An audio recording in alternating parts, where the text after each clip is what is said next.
행복한 사람이라는 제목으로 함께 말씀을 나누고자 합니다. 여러분 행복하십니까? 뜬금없죠? 우리 인간은 모두 행복하게 살기를 원합니다. 불행하게 살기를 원하는 사람은 아무도 없을 거예요. 그런데 우리가 이렇게 행복하게 살기를 원하는 우리 인간들인데 그에 반하여서 하나님께서는 우리 인간이 행복하게 살든지 말든지 관심이 없다라는 거예요. 이해가 안 되시죠? 하나님은 우리를 사랑하시는데 지난주에 말씀드린 것처럼 하나님은 창조자이기 때문에 또한 창조하신 것들을 파괴하실 수 있는 분이다라고 말씀을 드렸어요. 이것과 비슷하게 하나님은 우리의 행복에 관심이 없다. 우리가 행복하게 살든지 말든지 관심이 없다. 이것도 우리가 새롭게 알아가야 될 관점입니다. 하나님은 우리의 행복에 관심이 없습니다. 우리가 행복하게 살든지 말든지 관심이 없어요. 하나님께서 관심 있는 것은 무엇이에요? 하나님께서 관심 있는 것은 우리가 행복하게 사느냐 아느냐가 아니라 우리가 하나님의 뜻대로 사느냐 아느냐에 관심이 있어요. 무슨 말씀인지 이해가 되십니까? 하나님께서 관심이 있는 것은 우리가 행복하게 사느냐가 아니라 우리가 하나님의 말씀과 하나님의 뜻대로 사느냐 여기에 관심이 있는 것이에요. 그 대신에 어떤 것을 약속하십니까? 하나님의 뜻대로 살아가면 행복하게 될 것이다 라는 것을 약속하시는 거예요. 아주 미묘하지만 그 순서에는 차이가 있습니다. 여러분 생각해 보세요. 행복하기 위하여서 하나님을 믿는 것인지 아니면 하나님을 믿었더니 행복해졌다라든지 여러분 어떤 게 맞아요? 그렇죠? 아주 작지만 그 순서가 미묘하지만 비슷한 것 같으면서 아주 큰 차이가 있는 거예요. 내가 행복해지기 위해서 하나님을 믿었다 이것과 내가 하나님을 순수하게 잘 믿었더니 하나님이 행복하게 해주셨다 이건 큰 차이가 있는 거예요. 어떤 차이냐 한번 생각해 보시기 바랍니다. 내가 행복해지기 위해서 하나님을 믿었다라는 것은 자기가 중심이 되는 거예요. 내가 행복해지기 위해서 목적이 내가 행복해지기 위해서 하나님을 믿었다라는 거예요. 내가 중심이 되는 거예요. 내가 중심이 되는 삶이라는 거예요. 그런데 반대로 하나님을 잘 믿었더니 하나님께서 행복하게 해주셨다. 이거는 하나님 중심이 되는 거예요. 나는 하나님의 뜻대로 하나님이 우리를 사랑하고 우리를 구원하시기를 원하시는 하나님이 나와 교제하시기를 원하시는 그 하나님의 뜻대로 하나님을 잘 믿었더니 하나님께서 행복하게 해주셨다. 이거는 하나님 중심이 되는 거예요. 제가 무슨 말을 하는지 이해가 되십니까? 별것 아닌 것 같은데 큰 차이가 있다라는 거예요. 나 중심이냐 하나님 중심이냐. 잘 이해를 못하는 분에게서 제가 쉽게 설명을 드리면 이해가 쉽게 설명을 드리면 이것입니다. 행복해지기 위해서 하나님을 믿는다는 것은 이거예요. 놀부가 많은 부의 복을 받기 위해서 제비다리를 똑 부러뜨려서 일부러 막 치료해줘요. 복줘라 그러면서 제비다리를 치료해줘요. 이것이 행복해지기 위해서 하나님을 믿는 것과 비슷한 거예요.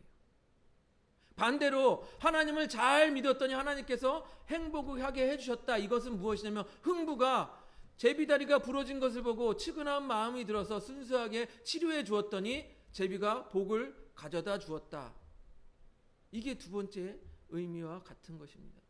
이해가 되십니까? 다시 한번 질문을 해보겠습니다. 여러분 행복해지기 위해서 하나님을 믿으십니까? 아니면 하나님을 잘 믿었더니 행복해지셨습니까? 오늘 말씀은요, 이 행복에 대한 방향을 제시해주고 있습니다. 1편을 보니까 시편 1편 복이 있는 사람이라고 시작을 합니다. 복이 있는 사람은 이라고 시작을 해요. 우리가 많이 들어서 익숙한 말입니다. 그런데 이 말을 문자적으로 해석하면 이런 말이 됩니다. 행복하도다 뭐뭐하는 사람은 이라고 해석이 되는 거예요. 다르죠? 우리가 많이 듣고 많이 읽었던 것은 복 있는 사람은 이라고 했는데 문자적으로 해석하면 행복하도다라고 감탄하는 거예요. 그러니까 뭐뭐하는 사람은 행복해 보인다. 뭐뭐하는 사람은 행복한 사람 같다. 이렇게 해석하는 것입니다. 그래서 영어 성경 중에 NASB New American Standard Bible은 이렇게 그 원어적 뉘앙스를 살려서 이렇게 기록하고 있습니다. 무엇이냐면 How blessed is the man.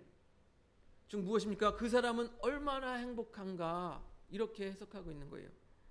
그 사람은 얼마나 행복한가 이렇게 말하고 있는 것입니다. 그래서 시편 저자가 이렇게 감탄하는 거예요. 와, 그 사람은 얼마나 행복한가. 그리고 그 행복한 사람에 대해서 쭉쭉쭉 이야기하고 있는 거예요. 이해가 되십니까? 그래서 그 바로 다음 악인들의 꾀를 따르지 아니하며 죄인들의 길에 서지 않는 사람이 그렇게 이 사람은 그렇게 행복하다라고 말하고 있는 거예요. 저는 오늘 이 말씀을 보면서 요셉이 생각이 납니다. 요셉. 보면 요셉을 보면 참 대단하죠. 저 시골 목동에서 그 당대의 거대한 제국이라고 말했던 그 지역을 장악하고 있던 거대한 제국이라고 말했던 이집트 제국의 총리가 되는 거예요. 그리고 이집트의 제사장의 딸을 아내로 맞이합니다. 대단하잖아요. 이렇게 되면 정치와 종교를 다 아우르는 상위권의 지도자가 되는 거예요. 심지어 이집트의 왕 바로는 요셉에 대해서 이렇게 말을 합니다. 나는 바로다. 애굽 온 땅에서 요셉의 허락 없이는 수족을 놀릴 자가 없을 것이다 라고 말을 했어요. 무엇입니까? 바로 왕 다음에 2인자가 바로 요셉이다 라고 왕이 인정해주고 있는 거예요. 그러니까 얼마나 대단한 사람입니까?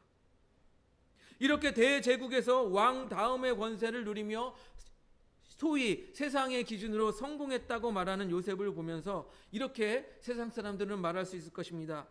와, 그 사람은 얼마나 행복한 사람인가. 그 사람은 얼마나 행복한 사람인가.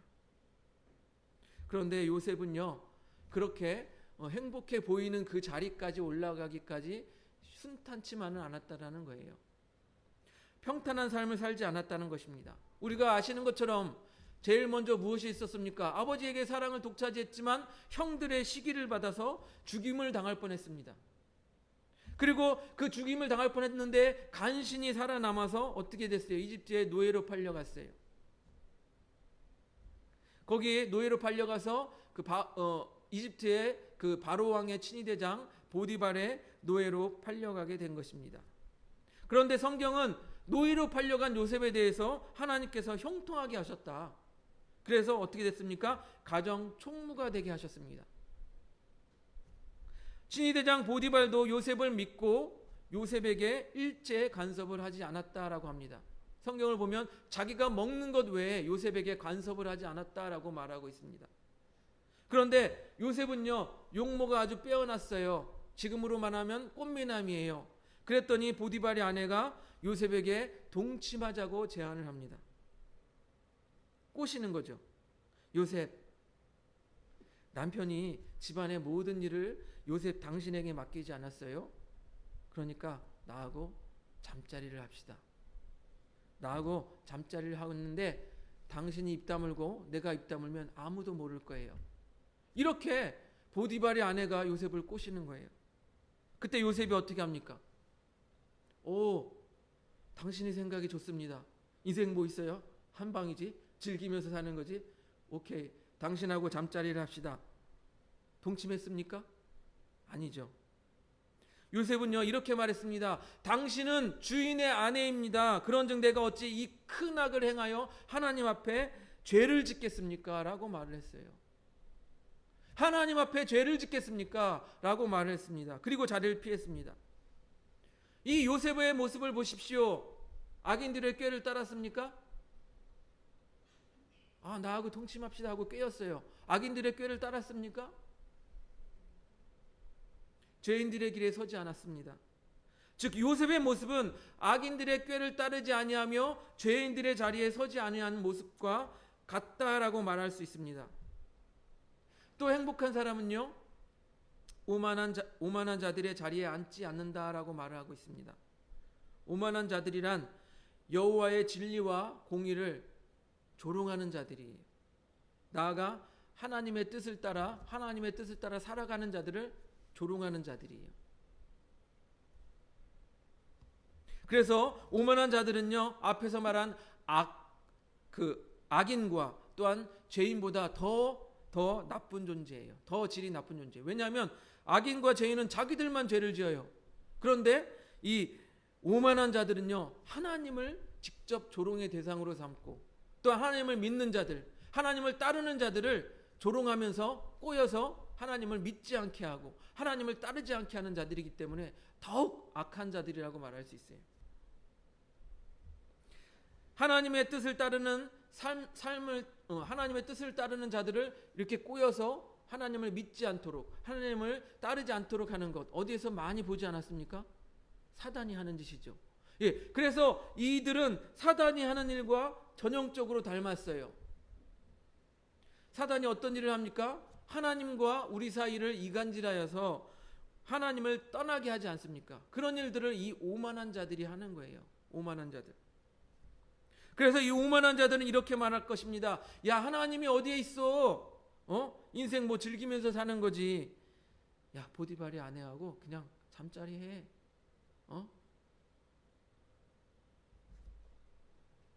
너하고 보디발이 아내만 입 다물면 아무도 몰라. 너 2인자잖아. 봐봐, 네가 그 보디발 주인의 총애도 받고 있지. 절대적인 신뢰를 받고 있지. 또 아내까지 사로잡아봐. 그러면 너는 인생 풀린 거야. 이렇게 꼬임이 들어올 수가 있어요. 미혹이 들어올 수가 있어요. 또 우리에게 보면은, 야, 교회 다닌다고 유별 떨지 말고 즐겨. 인생 뭐 즐겨야지. 교회는 주일만 그냥 달랑 가면 되는 거 아니야? 가끔 또 빠지고, 야, 이것도 즐기고 저것도 즐겨. 어차피 하나님 용서하신다며. 사단은 끊임없이 우리를 꼬이고 또한 하나님을 섬기지 못하게 합니다. 하지만 어떻게 했어요? 요셉은요, 오만한 자들의 자리에 앉는 것을 거부하였습니다. 또 행복한 사람은 뭐라고 말합니까? 여호와의 율법을 즐거워하여 그의 율법을 주야로 묵상하는 사람이라고 하였습니다. 요셉은 악인의 꾀를 따르지 아니하고 오만한 자들의 자리를 거부하였습니다. 그리고 요셉에게는요, 하나님의 말씀이 그 안에 강력하게 자리하고 있었을 것이라고 생각이 되어집니다. 간음하지 말라, 내 이웃의 아내를 탐내지 말라. 이거 율법이죠. 그런데 이것은 물론 요셉 이후에 출애굽할 때 모세를 통하여 이스라엘 민족들이 받은 율법입니다. 하지만 하나님과 끊임없이 교제하였던 요셉이라면 하나님의 뜻을, 하나님의 말씀을 몰랐을까요? 하나님의 뜻과 하나님의 말씀에 대해서 충분히 알고 있었을 요셉이라고 생각이 되어집니다. 그렇기 때문에 요셉의 입에서 이런 말이 나오는 거예요. 내가 이 큰 악을 행하여, 그러니까 보디발의 아내를 범하여서 그 큰 악을 행하여 하나님께 죄를 지으리까라고 이렇게 고백할 수 있었던 것이 하나님의 뜻을, 하나님의 말씀을 그 안에 강력하게 마음에 자리 잡고 있었기 때문에 요셉이 이런 말을 할 수 있었다라고 생각이 되어지는 것입니다. 즉 요셉은요, 물론 그 율법적인 말씀, 모세에게 주어진 율법적인 말씀, 기록된 말씀이 없었지만 요셉은요, 하나님과 교제하면서 하나님의 말씀이 그 안에 자리 잡고 있었던 것입니다. 보디발의 아내의 유혹에 쉽게 넘어가지 않았던 것, 하나님의 말씀이 요셉 안에 자리 잡고 있었기 때문입니다. 즉 하나님의 말씀은요, 오만한 자들의 유혹에 빠지지 않도록 강력하게 우리를 인도하는 것이 바로 하나님의 말씀인 것입니다. 만일 요셉에게 말씀 묵상이 없었다면 오만한 자들의 유혹에 넘어가고 사탄의 유혹에 넘어갔을 것입니다. 그렇게 여호와의 말씀을 묵상하고 주님과 교제한 결과 무엇입니까? 보디발의 아내에게 강간범이라는 누명을 쓰고 왕의 죄수들만 갇히는 그런 감옥에 갇히게 됩니다. 그러면 오만한 자들은 뭐라고 말할까요? 야, 거봐, 하나님의 말씀 따라 살았더니 감옥행이네. 아우, 꼴 좋다. 조롱하겠죠. 야, 교회 다닌다고 하나님의 말씀대로 산다고 그렇게 까불었는데 네 인생 왜 그러냐? 아유, 참 인생 참 꼬였어. 그렇게 세상 사람들로부터 조롱함을 받으며 살지도 모릅니다. 그런데 그것이 진실이 아니고 진리가 아니라는 거예요. 하나님께서 요셉을 형통하게 하사 간수장이 옥중 죄수들을 다 요셉에게 맡기고 또한 그렇게 요셉에게 간섭하지 않고 살피지 않았다라고 성경은 기록하고 있습니다. 역시 감옥 안에서도 요셉은 형통한 삶을 살게 되는 거예요. 그런데 이렇게 얘기할 수 있을 거예요. 야, 아무리 감옥에서 형통해도 죄수는 죄수, 갇힌 신세 아니냐? 아무리 보디발의 집에서 그 집안 집안의 그 모든 일을 맡는 총무가 되었어도 노예는 노예 아니냐? 이렇게 말할 수 있습니다. 그래서 오늘 시편 이렇게 말하고 있습니다. 1편 3절은 이렇게 말하고 있습니다. 넘겨줘 보세요. 같이 한번 읽어보겠습니다. 시작. 그는 시냇가에 심은 나무가 철을 따라 열매를 맺으며 그 잎사귀가 마르지 아니함 같으니 그가 하는 모든 일이 다 형통하리로다. 예, 즉 복이 있는 사람은 시냇가에 심은 나무라고 이렇게 비유를 하고 있는데 그 나무가 어떻다고요? 철을 따라 열매를 맺으며